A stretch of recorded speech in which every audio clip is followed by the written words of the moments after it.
W dzisiejszym odcinku przekonacie się, że czarny kolor na paznokciach można nosić na wiele sposobów. Bo kto powiedział, że zdobienia muszą być zawsze kolorowe? Pokażemy Wam, jak dobrać produkty i na co zwrócić uwagę, aby uzyskać jak najlepszy efekt końcowy.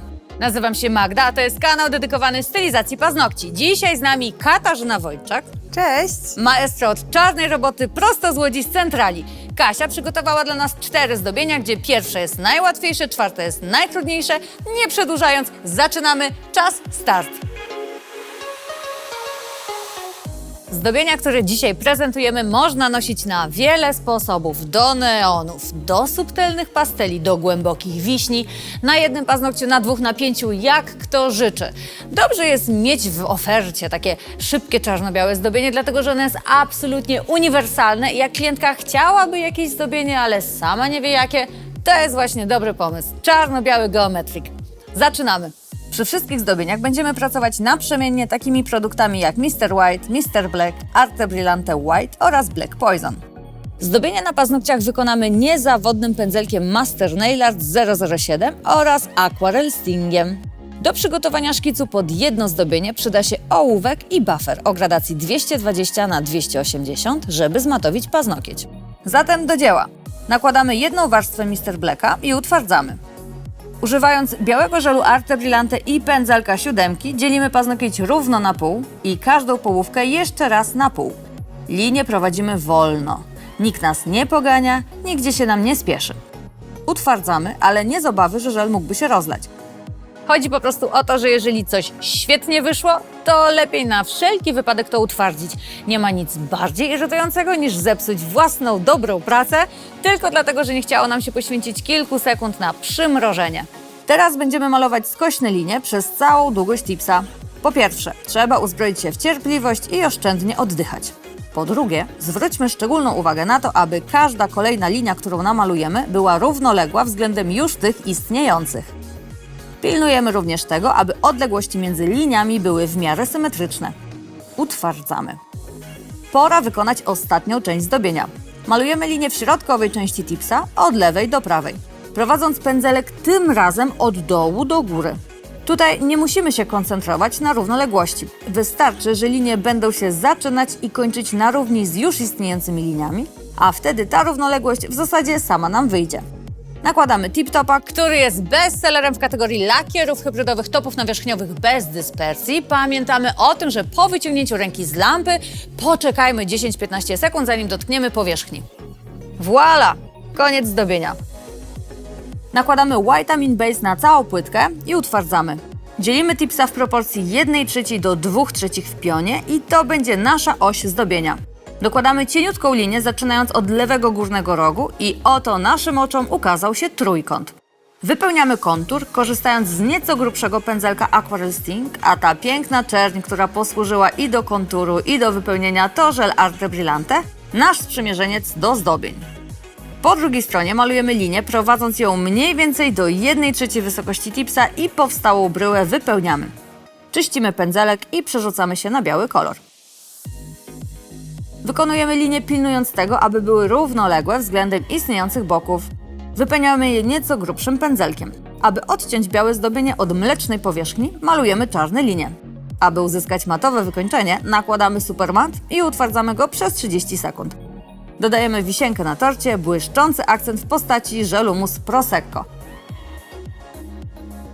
Jeżeli ktoś nie ma w swoich zasobach Prosecco, dlatego że nie załapał się na promocję, to nic straconego. Jest taki lakier hybrydowy, dość podobny, a już z pewnością będzie dobrze się wkomponowywał w to właśnie zdobienie. Say yes! Sami zobaczcie, jak wygląda w środku. Przechodzimy do kolejnej, trzeciej propozycji zdobienia. Tipsa pokrywamy Mr. White'em i utwardzamy przez 30 sekund. I pomimo, że Mr. White posiada bardzo dobre krycie, to w tym wypadku nakładamy drugą warstwę. Tu nie chodzi o to, żeby uzyskać lepsze krycie, ale o to, żeby była grubsza warstwa, ponieważ za chwilę po utwardzeniu będziemy tą powierzchnię matowić, aby w przyszłości, niedalekiej przyszłości, wyrysować sobie na niej linie pomocnicze. I teraz, jeżeli będziemy matowić jedną warstwę, to może się wydarzyć, że się niechcący przebijemy przez kolor, a w przypadku 2 warstw mamy pewność, że to się nie wydarzy. Pokrywamy drugą warstwą i utwardzamy. Przecieramy paznokieć wipe-offem i przechodzimy do zmatowienia powierzchni bufferem 220×280, by lepiej się po nim rysowało. Ołówkiem dzielimy tipsa linią na pół. Następnie po prawej stronie brzegu tipsa zaznaczamy punkt, który powinien wypaść dokładnie na środku jego długości. Analogicznie robimy to samo po przeciwnej stronie. Od centralnej linii do wyznaczonego punktu rysujemy poziomą linię. Kolejne tworzone są również od linii centralnej, ale lekko rozszerzające się w równych odstępach od siebie, ale kończące się w jednym i w tym samym punkcie na boku tipsa. W efekcie powinny nam wyjść pasy, które są szerokie w centralnej części tipsa, a zwężają się ku bokom. Pędzelkiem Master Nail Art 7 i Mr. Blackiem konturujemy linię po ołówku i przechodzimy do wypełnienia. Kolor kładziemy co drugi pas. Dla bezpieczeństwa utwardzamy ćwierć zdobienia, poprawiamy linię centralną oraz dolne linie po prawej stronie i wypełniamy kolorem. Utwardzamy i przechodzimy do wypełnienia drugiej połowy. Żeby było wygodnie, możemy odwrócić tipsa. Robimy to w identyczny sposób jak przy pierwszej. Konturujemy ołówek, wypełniamy pasy Mr. Blackiem i utwardzamy. Całość pokrywamy tip-topem, utwardzamy przez 30 sekund i gotowe. I wkracza on, paznokieć cały na biało. To jedna warstwa lakieru hybrydowego Mr. White. Analogicznie do poprzedniego zdobienia wykonujemy kreskę na środku tipsa, aby uzyskać dwie równe połówki. I następnie każdą z tych połówek podzielić jeszcze raz na pół. Wkładamy tipsa do lampy, aby móc przejść do kolejnej fazy zdobienia. Malujemy poziome kreski na całej długości tipsa. Pracujemy czarnym żelem Arte Brillante i pędzelkiem 007. To duet wręcz idealny do mozolnych, wymagających precyzji zdobień. Zobaczcie, jak Kasia powolutku prowadzi pędzelek. To zdecydowanie Wam pomoże w uzyskaniu precyzji. Powinno nam wyjść dokładnie 9 równych części i kawałek 10. Wkładamy tipsa do lampy.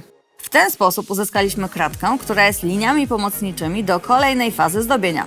Każdy z powstałego kwadracika dzielimy równo na pół, patrząc na to, aby ukośne linie z kwadracików układały się w jedną prostą linię. To wcale nie jest łatwe zadanie, ale spokojnie poradzimy sobie, szczególnie jeśli pracujemy pędzelkiem o tak długim włosiu jak Master Nail Art 007. Dla bezpieczeństwa utwardzamy. Teraz pora na finalną część zdobienia. Będziemy wypełniać co drugi trójkącik. Trochę nam to zajmie, więc uzbrojmy się w cierpliwość. Zobaczcie, już jeden namalowaliśmy. Jeszcze tylko 54 pozostałych trójkącików i jesteśmy w domu.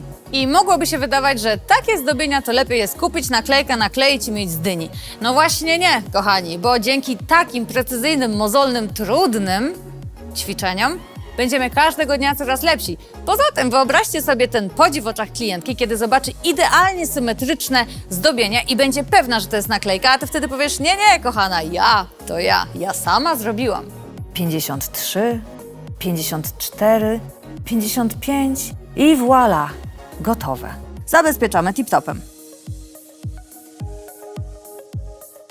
I to już koniec naszego odcinka. Dajcie znać w komentarzach, czy udało Wam się dotrwać do czwartego, najtrudniejszego zdobienia i czy udało się Wam je z sukcesem odtworzyć. Dziękujemy za uwagę, do zobaczenia za tydzień, cześć!